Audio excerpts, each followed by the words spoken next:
una de ellas es ¿cuándo se compra el segundo par de tefilín? O sea, es una misbah, o sea, ¿qué tan? Es una buena pregunta. En la tradición de Chabad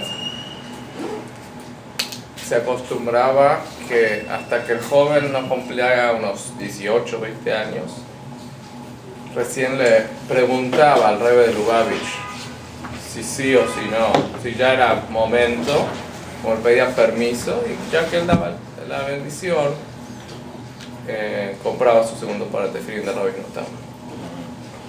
Pero el Rebbe dijo que ya no había necesidad de eso, que ya el joven del Bar Mitzvah ya desde el principio le compran los pares de tefilín. Entonces los Hasidim, especialmente los de Chabad, desde que empiezan a poner tefilín empiezan con los dos pares. Ahora, vamos a poner.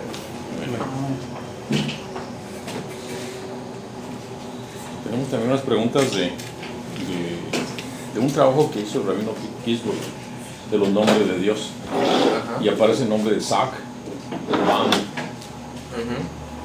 pero no encontramos de dónde se construyen esos nombres. Zak y Bam. Zak, ¿cómo está escrito? Zak. ¿Cómo está escrito? Así está escrito, ¿no? S-A-K. Gimel. A ver, ¿qué está bien? Así nada más. Gracias. Okay, antes quiero terminar lo de los tefilín Rabbeinu Tam. Entonces, que me pregunta si es mitzvah. Mitzvah no se puede decir que es una mitzvah, obligación, porque no se dice bendición sobre ellos. Se dice bendición solamente sobre el primer, para que sea el de Rashi. Ahora, interesantemente, mucha gente dice, bueno, ¿por qué tengo que poner tefilín de Rabbeinu Tam? O sea, Rabbeinu Tam, ¿quién fue? Rabbeinu Tam fue el nieto de Rashi, uno de los nietos de Rashi, autores del Tosafot, que vivieron hace menos de 1000 años. Entonces, ¿cómo es que él inventó un tefilín que hay que empezar a usar? Entonces, obviamente él no lo inventó, ya existía de antes, y recientemente se encontró en la zona de Qumran, frente al Mar Muerto, donde se encontraron los rollos del Mar Muerto, tefilín de Rabbeinu Tam con miles de años de antigüedad, o sea, 2000 años antes de que Rabbeinu Tam exista. Entonces, ¿qué quiere decir? Que las dos formas de poner tefilín siempre existieron. No más que el Rashi fue el que defendió la normal, que es la principal, la que todos usan. Y Rabbeinu Tam fue el que defendió la alternativa, digamos, la otra forma de usar tefilín. Entonces, modernamente se los conoce de esa manera. Antiguamente tenían obviamente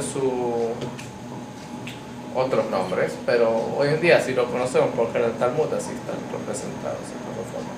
No son las únicas dos formas, hay gente que pone más de Shimush Rabba, hay 4 muy raros, o sea, yo no conozco mucha gente que ponga más de 2, pero existe la posibilidad de poner más de 2, que la combinación del orden de las parashot, los versículos que hay adentro, se puede dar de muchas maneras. Pero ahí está la principal, que es la del Lajá, la segunda, y hay una tercera y cuarta inclusive que es muy especial, o sea, y estéticamente son casi igual los tefilín, pero sí tienen unas pequeñas diferencias.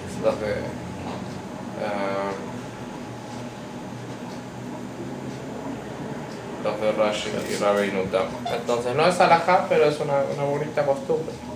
Por lo general, gente que no nacieron dentro del hasidismo, por decirlo, o gente que se vuelve más religiosa, que se convierte al judaísmo, por lo general no empiezan con los 2 pares a la vez, sino que empiezan con un par, lo usan religiosamente, valga la redundancia, durante un año por lo menos, y ya después cuando consiguen el otro par.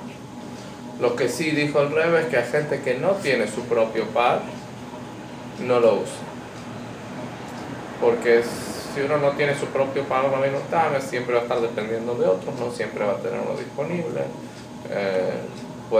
Si uno empieza a hacerlo, no puede dejar de hacerlo. Entonces, es bueno tener primero un buen para Rashi y después ya uno puede buscar uno también de la Biblia.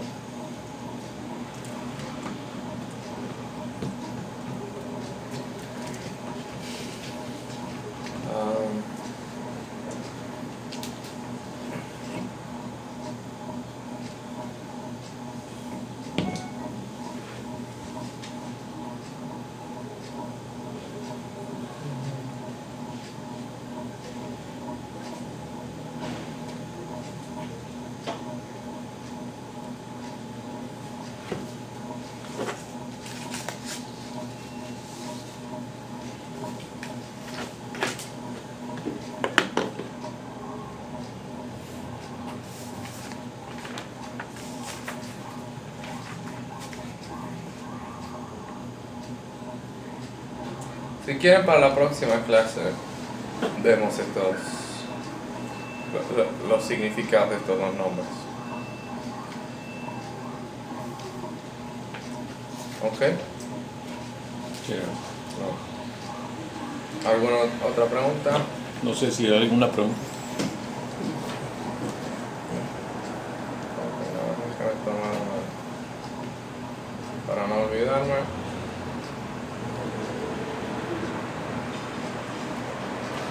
Gracias.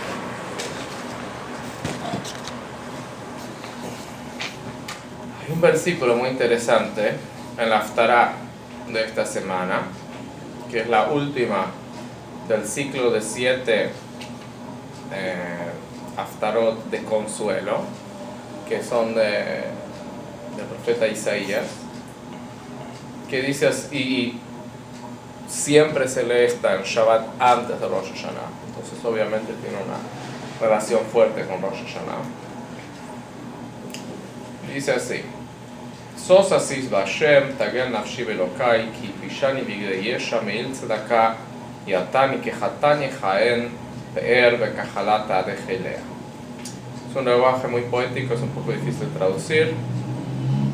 Pero quizás aquí no traduzco.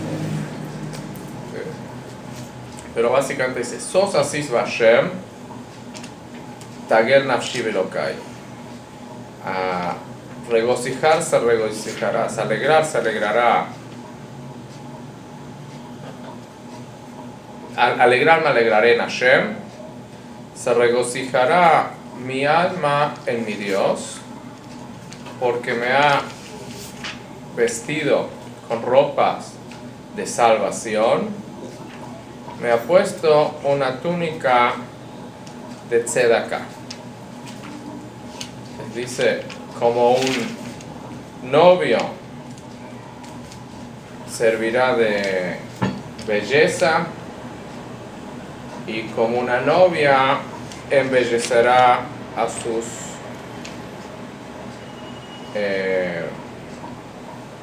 accesorios o ropas. Entonces, hay que entender exactamente a qué se refiere esto. Vamos a ver cómo lo traduce aquí en español. Regocijarán, me regocijaré en el Eterno. Dirá entonces Israel: mi alma se alegrará en mi Dios, porque me ha hecho vestir ropas de salvación, me ha cubierto con mantos de justicia, como el novio que se adorna con vestiduras gloriosas, y como a la novia que se engalana con sus joyas.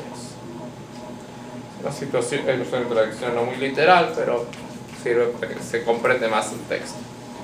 Entonces,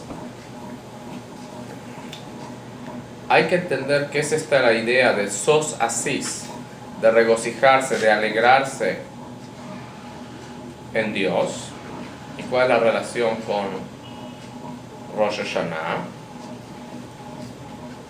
Y también la idea de tagel, que dice después, de alegrarse mi alma en Dios, que también es alegría. Pero hay 10 expresiones de alegría en hebreo, que son las que tenemos en el en el Sidur, muy bonito, cuando bendecimos al novio y a la novia en la Jupá y después de la Jupá en los Sheva Berajot, se los bendice con 10 expresiones de alegría. Estoy buscando en qué página está en el Sidur. Que son Gilá, Riná, Ritzá, Bejetbá, Abá, Beachbá, Shalom, Reut. La página 358. ¿Bajo qué título estaba? Bendiciones para la ceremonia de los esposales y la boda. Entonces dice en español, dice: gozo, júbilo, alborozo, satisfacción, amor, compañerismo, armonía y amistad. Ok, son algunos de ellos. Después dice alegría, felicidad, júbilo. Ok, entonces todas están en esta bendición, la página 358, no están consecutivas, pero están adentro de la bendición. Ahora, la palabra Gil'a, que es una de ellas, está escrito Gil'a Bir Adá en el segundo salmo, así dice, con temblando, con temblor, es la alegría. Entonces, ¿qué quiere decir? Que hay una alegría que es abierta, que es como dice Sasasis, que primero dice de gran alegría, y la segunda tipo de alegría es una alegría más oculta, porque está acompañada con temor, con temblor, temblando, cuando uno te diga. Entonces hay que entender por qué se lee precisamente esto antes de Rosh Hashanah, cuál es la relación, y con el mes de Tishrei en general. Tzemach Tzedek explica que esta frase, aunque no especifica sobre quién se refiere a la relación del pueblo de Israel con cada uno del pueblo de Israel con Dios, que existe durante el mes de Tishrei estas dos maneras de relacionarse con Dios: alegría abierta, revelada, que es el Sosasis, y la alegría oculta. La abierta es la de Sukkot, que es Zman Simchateinu, tiempo de nuestra alegría, y la oculta es en Rosh Hashanah. ¿Por qué? Porque ¿qué es lo que lo oculta? El temblor. Que Rosh Hashanah es cuando temblamos frente a Kadosh Baruch Hu. ¿Qué es lo que hacemos nosotros en Rosh Hashanah? Fue lo más importante, Rosh Hashanah, la mitzvah más importante. Tocamos el shofar. ¿Por qué? Porque nuestro trabajo de Rosh Hashanah es coronar a Hashem como nuestro Dios. Y como está escrito que no hay un rey sin pueblo. Am en hebreo quiere decir pueblo. ¿Qué quiere decir? ¿De dónde viene la palabra am? De omemut. Omemut quiere decir distanciamiento. Uno no puede ser rey de sus hijos. Tiene que ser rey de sus súbditos. En hebreo, su pueblo. La palabra am o memut, vamos a traducir como súbditos, implica distancia. Un hijo no es un súbdito. Un primo o un amigo, tiene que haber una distancia. Entonces, para que alguien pueda ser rey sobre otro, tiene que existir esa distancia. Ahora, ¿cómo coronamos a Dios como nuestro rey? Con el shofar. El shofar, ¿de dónde lo tomamos? De un animal.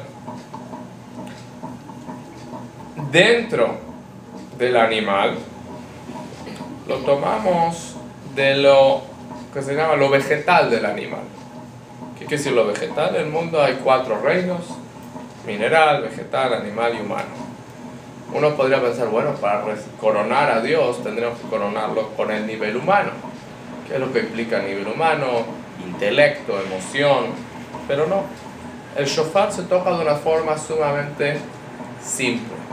No hay que poner intelecto, no hay que poner aparentemente emoción, porque no es como cuando uno toca una trompeta que hay que poner distintas notas y que el artista, el músico pone todo dentro de sí, porque el shofar es una nota nada más. Lo único que cambia es la duración de la nota.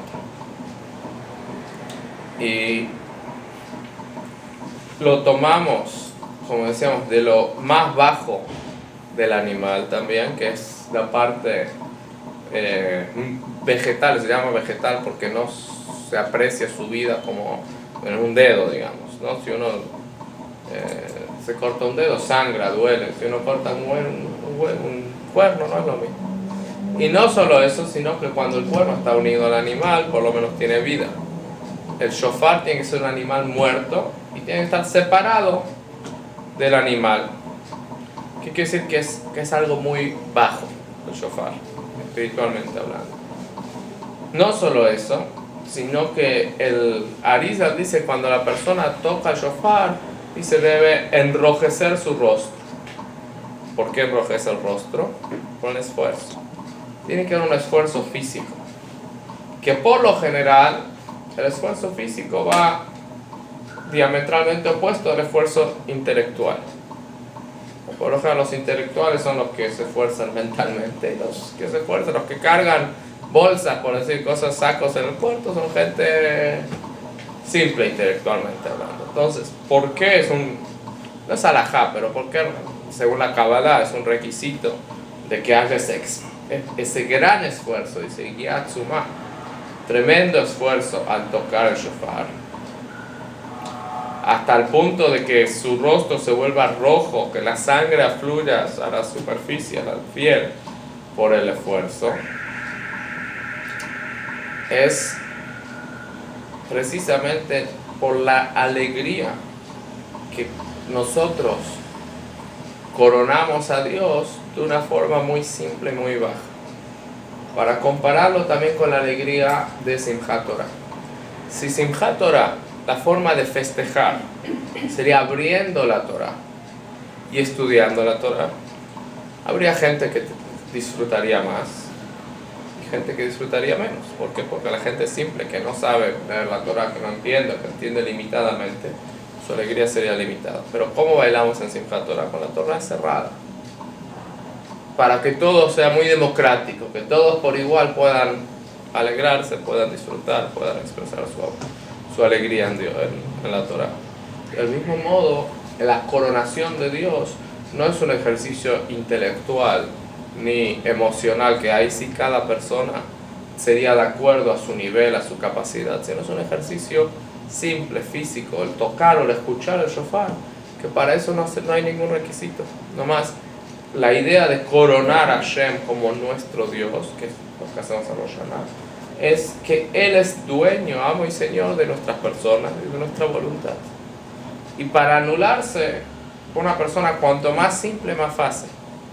Por ejemplo, cuanto más intelectual una persona es, más le cuesta poner de lado su intelecto y sus emociones para hacer lo que quiere Dios. La gente simple, como el Baal Shem Tov admiraba y apreciaba, son la gente que más fácil se anulan y se conectan con Dios a un nivel muy básico. Es el mensaje de Rosh Hashanah, del shofar, de que nos estamos conectando con Dios a un nivel básico. Y lo importante es no que queden nada más en la coronación de Rosh Hashanah, sino como dice después, me ha hecho vestir ropas de salvación. ¿Qué se refiere a esto de ropas de salvación? Se refiere a las mitzvot, que las mitzvot por lo general son llamadas ropas. ¿Por qué? Porque la ropa es algo que rodea a la persona, pero afecta a la persona profundamente también. Que así como explica Tania, que el Or Sobev, la energía que rodea a la persona, pese a que es algo externo, porque uno dice no es como explicaba en muchas ocasiones, como la energía directa que uno necesita un recipiente que entra dentro, pero la energía que rodea también afecta a la persona en lo más profundo. Si, por ejemplo, no tendríamos el calor del sol, que es una energía que nos rodea, nuestro corazón dejaría de latir porque se congelaría, no aguantaría. Entonces, ¿qué quiere decir? Que la energía que rodea no es algo externo nada más, es algo que se internaliza muy profundamente. Por eso es que las mitzvot son llamadas ropas de salvación, que yesha en hebreo salvación, que lo conecta aquí con los shaneurim. Es una forma interesante de combinar las sefirot, que es 370. Dice que hay 370 canales a través de los cuales Dios nos envía salvación. ¿Cómo se logra 300? Primero se combina Jochma, Binah y Dat, las tres intelectuales, con las 10 sefirot, nos da 30. O sea, y luego se vuelve a combinar estas 30 con las 10 sefirot, entonces nos da 300. Y se vuelve a combinar únicamente con las emocionales, que nos da 70.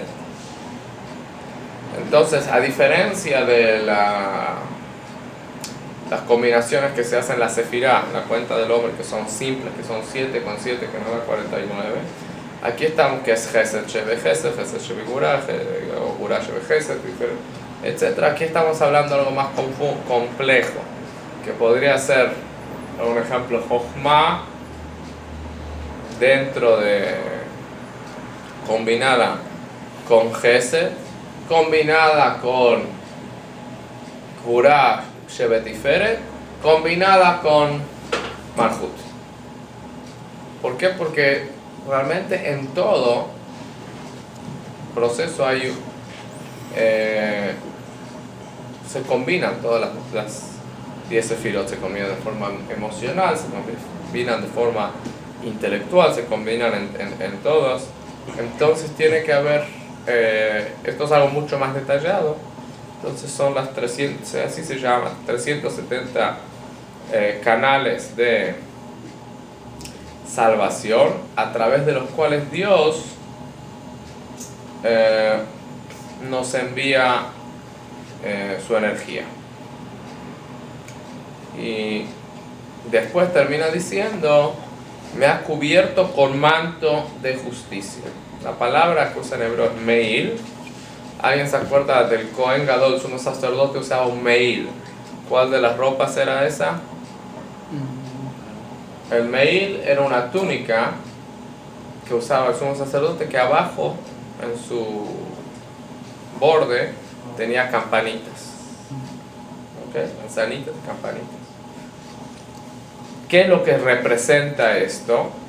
Representa el llegar a lo más bajo, porque otras ropas del Cohen, que eran los que tenían la cabeza, en los hombros, en el pectoral, simboliza los niveles elevados. Esto simboliza, lo más bajo, el meil, que llegaba casi hasta el piso, bajo las rodillas, y ahí, en la parte más baja, era donde estaban las campanas, que es lo que hacía el sonido, lo que afectaba. ¿Por qué? Porque la tzedaká es algo que afecta hasta los más bajos niveles, que eso es algo sumamente importante, que lleva a Dios, por decirlo de una manera, hasta lo más bajo del mundo. Y por eso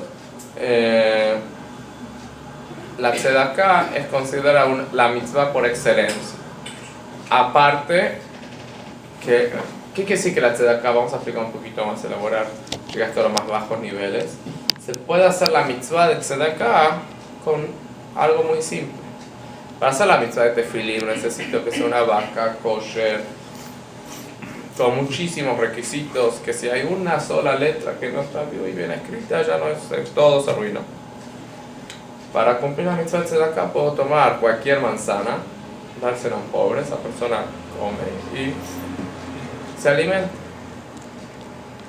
La persona lo internaliza de una forma profunda, ¿no? Porque lo que uno come se vuelve parte de uno. Entonces, es una mitzvah que realmente abarca mucho. Pese a que es algo, uno dice, muy bajo, muy simple, sin muchos requisitos, pero la consecuencia, la forma en que afecta es sumamente profunda. También sobre la tzedakah está escrito que la persona disfruta los frutos en este mundo, pero le queda el pago principal para el mundo venidero. Entonces,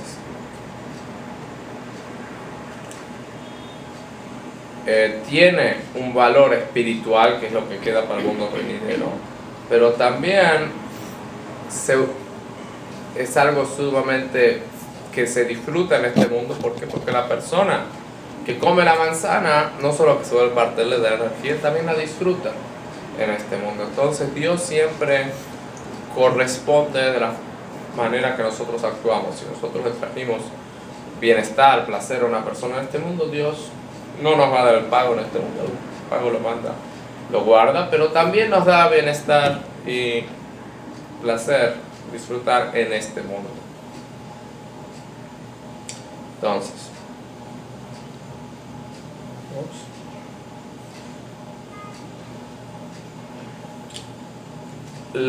toda la idea de las mitzvot es que haya una unión de Dios con el pueblo judío, una unión profunda, y por eso el versículo habla del novio y la novia, que es el tipo de unión que buscamos con Dios, de volvernos como uno con Él, que es la unión que se divide por lo general en 3 columnas, que son las 3 columnas sobre las cuales el mundo se sostiene, y también las 3 columnas con las que ilustramos a las 10 sefirot, que las principalmente son las columnas Gesed, Gvura y Tiferet. Por eso habla de como un novio que Yehaen, Pe'er, que aquí se lo traduce que se adorna con vestiduras gloriosas, pero la palabra Yehaen viene de Cohen, que el Cohen era la esencia del Gesed, del amor, ¿sí? Empezando con Aarón. Pe'er es belleza, es obviamente Pe'er. Tiferet viene de la misma raíz. Y finalmente habla de la novia, que simboliza al Malhut, que es algo interesante, que dice que no dice que la novia se embellece con sus alhajas. Bueno, en español sí dice que se engalana con sus joyas, pero en hebreo dice kahalat tahadejelea, la novia embellece a sus alhajas. ¿Qué quiere decir? Que la novia hace que las alhajas luzcan, se vean bonitas. ¿Por qué? Porque ella es una novia, entonces se admiran de otra forma. Está escrito que las novias tienen una bendición de gracia especial el día de su boda. Hay toda una discusión en el Talmud, ¿cuándo se puede mentir? Por ejemplo, si una persona hizo una mala compra, una persona tiene que alabarla o despreciarla. Alguien viene muy contento y dice, mira, compré este iPad. Entonces uno puede decir, uy, ¿por qué compraste ese tan chiquito? Hay uno que por unos pocos dólares más tiene una pantalla casi el doble de grande y más velocidad, y esto, eres un tonto, te vieron la cara, pagaste de más, Puede ser que sea verdad todo lo que uno dice, pero ¿qué función va a servir? Ahí la honestidad es totalmente innecesaria, no soy necesaria, dañina. ¿Por qué? Porque ¿qué ganas? Nomás lo haces miserable a la persona. Entonces, siempre uno puede encontrar algo bonito para decirlo. Obviamente no hay que mentir, pero toda la verdad no es necesaria en muchos casos. Entonces, preguntas sobre la novia. Hay una canción muy famosa, hasídica, pero que su texto viene al Talmud, dice Keitzad merakdim lifnei hakala. Cómo se baila, cómo se canta, cómo se alaba frente a la novia. El Talmud dice, hay una opinión que dice Kala que moche, y cada novia uno dice cómo es, y otra opinión dice no, hay que decir Kala Nabajasuda, la novia es bella y bondadosa. Entonces dice, ¿cómo puedes decir tal cosa? El que es brutalmente honesto dice no, hay que decir las cosas como son, que no es la halajá como él. Dice no, mira, si no fuera bonita y bondadosa a los ojos del novio, que es quien cuenta hoy, no se estaría casando con ella. Entonces no es que faltas a la verdad, sino que estás diciendo las cosas de acuerdo a una óptica que no es menos verdad que la otra. Entonces, la novia, que quiere decir que embellece a sus joyas, que el malhut, que es lo que la novia representa, Kalá, malhut, la realeza, embellece a sus recipientes, a sus ropas, a sus joyas, que son las almas de Israel. ¿Qué quiere decir? El malhut se refiere a los cuerpos físicos, que el cuerpo físico hace que el alma brille más. Gracias a que tenemos un cuerpo físico podemos superar los desafíos que existen en este mundo y así puede el alma brillar más, gracias al malhut, gracias a estar en un nivel sumamente bajo, que es este mundo material.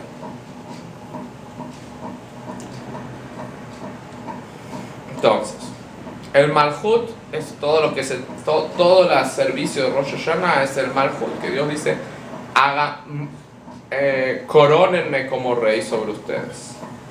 Que los judíos afectan todo el mundo, especialmente las tres columnas sobre las que el mundo se sostiene, a través de coronar a Hashem como nuestro Dios en este día.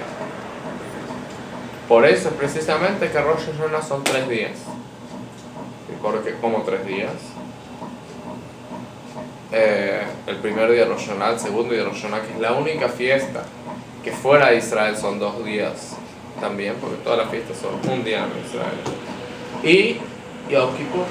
Yom Kippur realmente es el tercer día de Rosh Hashanah realmente, ¿no? Que es el que se completa. Hay una semana de separación y preparación, pero realmente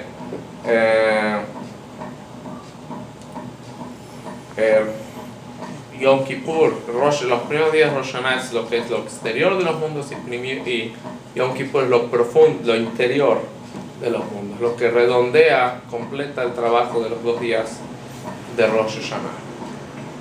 ¿Por qué? Porque lo externo y lo interno son 2 partes del uno. Entonces, entre los 3 días se forman las 3 columnas y sobre el cual el mundo se sostiene. Y de estas 3 partes se logra una unidad sumamente fuerte. Por eso dice Sas Ausis, me regocijaré, que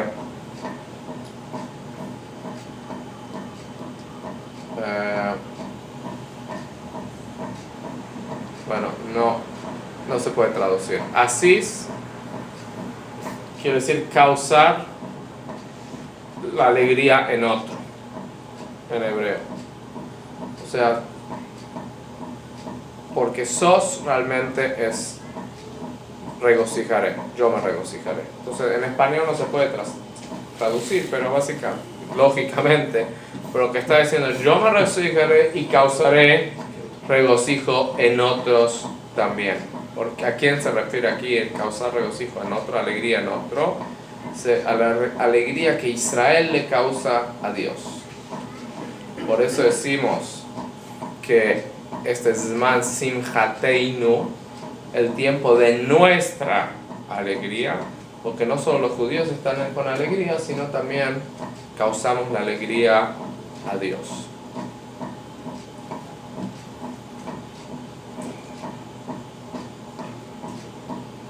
Y eso se logra precisamente, se comienza Rosh Hashanah. Ahora, aparentemente el orden está impuesto en el versículo opuesto, porque primero habla de la alegría revelada y después habla de la alegría oculta. Y Rosh Hashanah es la alegría oculta y Sukkot es la alegría revelada. No solo esto, esta Haftará que habla Sosa Císar, regocijaré, la leemos antes de Rosh Hashanah. Entonces, aparentemente, antes de Rosh Hashanah, ya estamos hablando o teniendo la idea de la alegría revelada que va a haber después de Rosh Hashanah. ¿Por qué?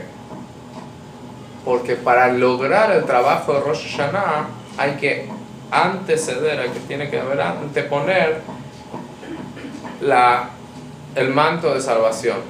¿Cuál era el manto de la ropa de salvación? Tzedakah. Las mitzvot. Perdón, era manto de tzedakah y ropa de salvación, ¿no? La traducción que dimos. Que es las mitzvot en general. Que esa es la mejor manera de causar alegría a Dios. ¿Por qué? Porque ¿cómo uno causa alegría? Cuando cumple con la voluntad de la otra persona. Es la auténtica, así nosotros causamos alegría a Dios a través de seguir con su voluntad. Entonces,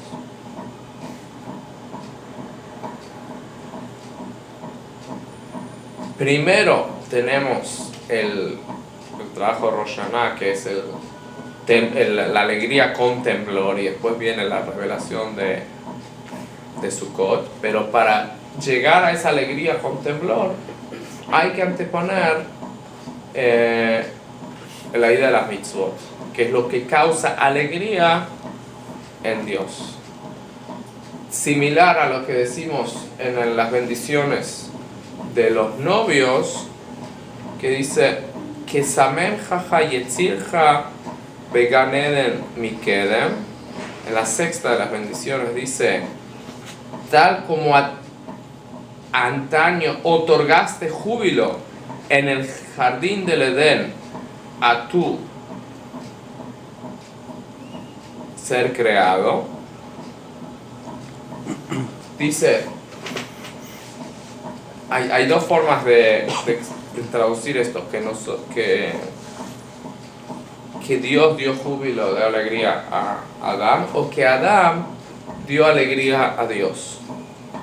¿Cómo fue que Adán dio alegría a Dios? Cuando dijo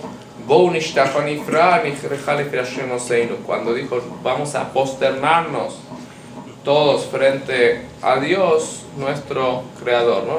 En el Salmo 95 están los rezos que decimos todos los días. ¿Qué quiere decir? Que Adán dio alegría a Dios al unir a todo el mundo para posternarse, para servir a Hashem. Y más aún, eso comenzó con Adán, pero más aún después de la entrega de la Torah se da esto mucho más, que nosotros podemos causar alegría a Dios a través de anularnos frente a Él, y esa alegría Dios la va a corresponder con la alegría más grande revelada, que va a ser cuando todas las revelaciones de Atik y de los niveles más elevados que vamos a tener con la llegada del Mashiach. Entonces, resumiendo la idea de este versículo, dice que comenzamos con las mitzvot, aceptando las mitzvot de Dios. Tenemos una reverente alegría oculta en Rosh Hashanah, que se manifiesta de forma abierta en la fiesta de Sukkot. Entonces el orden es aceptar las mitzvot, aceptar a Dios y hacerlo de una forma simple, no complicada, dijimos, llega que está sincronizada por el Meil, que era la ropa que en su parte más baja tenía los adornos, las campanas, la manzana, que representa como el shofar, cuando coronamos a Dios de un nivel muy básico, un nivel bajo, que por eso se compara también con la tzedakah, que no es algo sofisticado, que se puede comprar la mitad de tzedakah de forma muy simple, pero afecta hasta lo más profundo, que explicamos que así como la luz del sol, que afecta hasta lo más profundo de la persona, esa es la alegría que causamos en Dios también, a través de coronarlo como nuestro rey y que abarque, eso es lo que es un rey, todas las áreas de nuestra vida estén subyugadas, conectadas a la voluntad divina. ¿Una pregunta?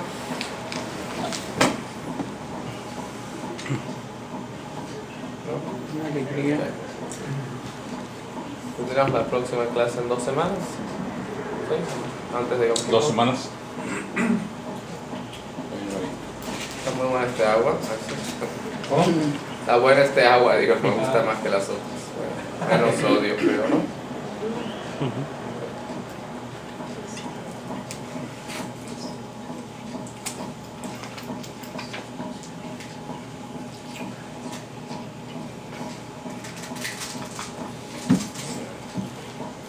Ahora mira, cuando usted está hablando del shofar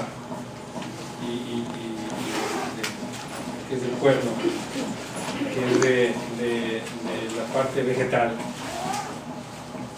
no sé, no me acuerdo bien, porque la leí en forma de pregunta, ¿por qué tiene que ser de carnero? No tiene que ser de carnero. Hoy en día están de moda los shofarot de antílope. De antílope, son más largos. Sí. Pero es recomendable que sea de carnero, porque el shofar hay 3 motivos por el cual lo tocamos, nos dice la Torah. 1, porque hay una mitzvah de tocar el shofar. 2, para coronarlo a Dios, que se puede coronar con cualquier cuerno de animal kosher. Y 3, zichronot, para evocar memorias positivas de Dios hacia nosotros y las promesas que hizo en nuestro pasado.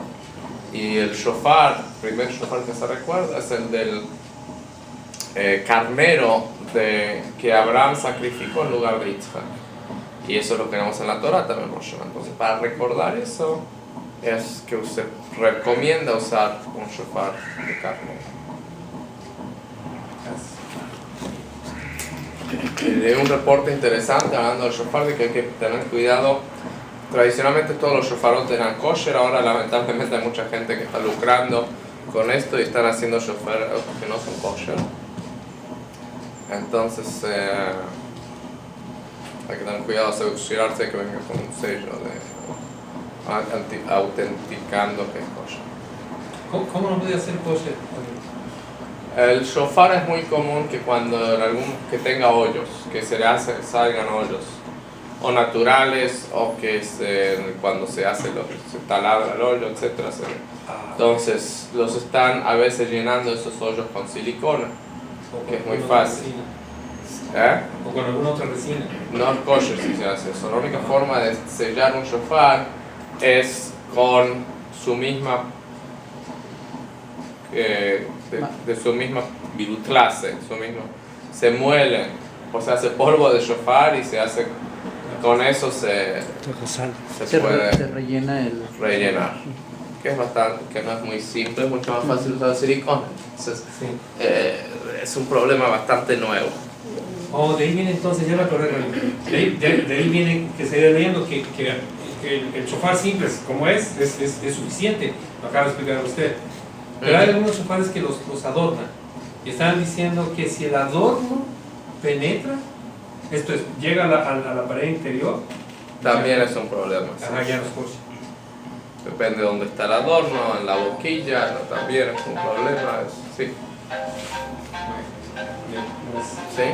Sí, la clase pasada de Kabbalah con el maestro estuvimos leyendo una lectura sobre el shofar que decía que trabajaba el shofar, que más que ser un rito, pues, que tiene una función, que trabaja de una forma similar a nivel espiritual, similar a lo como trabaja un ultrasonido para moler las, ¿cómo se llama? Las piedras de los riñones, el sonido del shofar, que tiene un poder, una fuerza, el escucharlo. ¿Sí nos podría explicar, Martín? El shofar se conecta a un nivel muy básico del ser humano. El judío le llega a vibra, por decirlo de una manera, lo más profundo del corazón. Así está escrito en la Biblia, que puede ser que se haga sonar el shofar y la gente no se conmueva.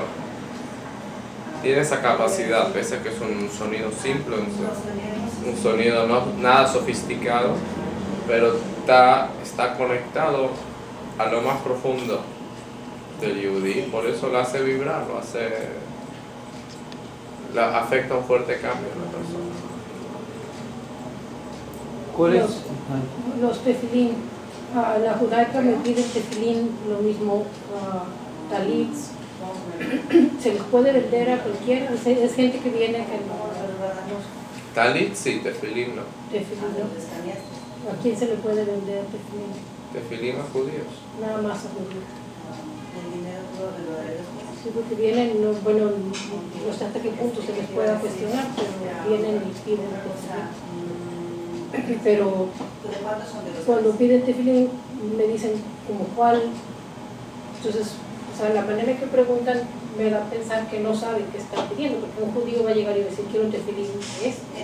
Debe saber. Es mejor no dar gente que no sabe lo que es, no tiene lo que hacer con eso. Entonces mejor no, bueno, cuando se les da el precio ahí no dejan como ya Ya el 90% de la gente. el 90% de la gente ya desiste, pero... Rab, ¿cuál es la preparación de alguien que está encargado, quien va a tocar el shofar en Rosh Hashanah? ¿Cómo se prepara para eso? Son muchas preparaciones. Uno tiene que saber a la perfección todas las leyes. Y después, si puede, estudiar las kabanot, las meditaciones del shofar también. ¿Alguna de las leyes más importantes cuáles serían? Todas, no hay. Todas son importantes. Sí. Todas son importantes. Pero lo que hay que tener cuidado del shofar es la duración de cada uno de los sonidos. Y la respiración que debe haber, que en algunas tienen que estar interrumpidas con las respiraciones son distintas a las primeras tequiyot de la segunda. Sí. El Shulchan Aruch lo marca, unas son con el mismo aliento y otras son cortadas.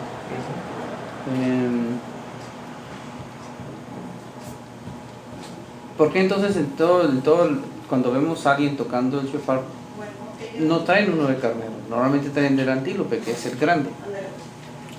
Preguntarle a ellos si no tocó el carnero. Muy bien. El otro se ve mejor en la foto, yo creo. Debe de tocarse mucho shofar o se pueden tocar mucho shofar. En Rosh Hashanah. Hombre, simultáneamente no. O sea, simultáneamente tiene que ser solo un shofar. O sea, se toca un shofar por vez. Pero es común que un baltoquea, por ejemplo, yo tengo frente a mí como 5 shofaros distintos. Porque a veces se dificulta. O sea, se toca 130 sonidos, entonces se dificulta tanto sobre el mismo, la presión sobre el labio del mismo tipo de shofar, entonces uno va alternando con distintos. Se Pero duerme, nomás es ¿verdad? uno el que lo toca, un solo varón. Una sola persona de tocar. ¿Y el que inicia el que termina o pueden ser alternados? Preferiblemente una sola persona que haga todo. Se busca la persona más capacitada, que mejor sepa las leyes, que mejor. Porque si uno dice, bueno, tú vas a tocar de 100 sonidos, tú vas a tocar 30. Okay. Si una persona sabe que es el único, entonces va a tener todas las preparaciones, todo el estudio, toda la purificación, todo lo necesario. Y esa es la persona más calificada. Entonces en algunas sinagogas he visto que tocan muchos al mismo tiempo. No es kosher. No son ninguna sinagoga ortodoxa va a haber eso. Ah, No es puro show eso, pero arruina la mitzvah, porque la mitzvah es escuchar un shofar. un shofar. Si están tocando simultáneamente dos, se confunden los sonidos, no se cumple la mitzvah.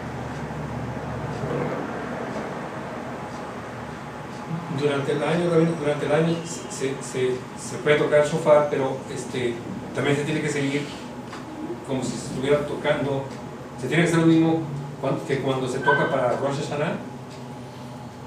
El mes de Elul, todos los días menos el último se toca el shofar. Se tocan 10 sonidos de acuerdo a lo que establece la halajá. Si uno quiere tocar en Hanukkah el shofar, puede tocar como quiera. Ajá. Y cualquier otra festividad o cualquier otro día Puede tocar el sonido que quiera. pero en Uno eso toca una trompeta. pero eso sí tiene que seguir la halajá en esos días. Sí, porque es preparación para Rosh Hashanah. Por ejemplo, dentro de la azúcar, ya que esté la azúcar, se puede tocar dentro de la azúcar. No es recomendable No. mezclar una cosa con otra. En Sukkot, en Yom Tov y en Shabbat está prohibido tocar el shofar. En Hol HaMoed se podría tocar, pero no tiene mucho sentido. Realmente tocar el shofar así en Sukkot, o sea, mezclar cosas que no tienen nada que ver. Y las kavanot, ¿de dónde, qué consisten las kavanot? En estudiar lo que dice la Risa, lo que dicen otros cabalistas, que es lo que debe lograr el shofar. Donde alguien puede estudiar esas kavanot, que esté al alcance también de nosotros en cuanto al lenguaje de la lengua, aunque es en inglés. No he visto, pero no quiere decir que no haya, pero se puede buscar en Chabad.org, si no te tengan algo. Tienen mucho, seguro que algo hay.